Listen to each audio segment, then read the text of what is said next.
వెయ్యి note demonetisation దెబ్బతో ఇది మాయమైపోయింది. అయితే వెయ్యి నోటు లేని లోటు ఇప్పటికీ జనానికి ఉంది. ఆ వెలితిని ఆర్బీఐ త్వరలో తీర్చనుంది. కొత్త వెయ్యి నోటును మార్కెట్లోనికి తీసుకొచ్చేందుకు కసరత్తు చేస్తోంది. డిమానిటైజేషన్ ముందు వరకు పెద్ద నోటు అంటే వెయ్యి నోటే. నోట్ల రద్దు తర్వాత 2000 నోటు వచ్చినా అది అంతగా ప్రజలను సంతృప్తి పరచలేదు. వెయ్యి నోటు ఉంటేనే బాగుండేదన్న భావన వ్యక్తమైంది. అందుకే త్వరలోనే వెయ్యి నోటు తీసుకురావాలని ఆర్బీఐ భావిస్తోంది.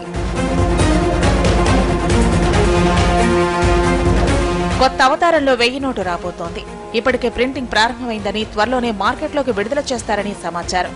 నిజానికి జనవరిలోనే దీన్ని తీసుకురావాలని భావించినా 500 నోట్లను ఎక్కువగా ముద్రించాల్సి రావడంతో ఆలస్యమైంది. కొత్త నోటు ఎలా ఉంటుందన్న దానిపై క్లారిటీ లేదు. అయితే సోషల్ మీడియాలో మాత్రం ఓ వెయ్యి నోటు ప్రచారంలో ఉంది. 2000 నోటుకు ఉన్న లక్షణాలే దీనికి ఉన్నాయి. నిజానికి కొత్త 2000 నోటును ఆర్బీఐ విడుదల చేయడానికి ముందే దాని ఫోటోలు కూడా సోషల్ మీడియాలోకి వచ్చేశాయి.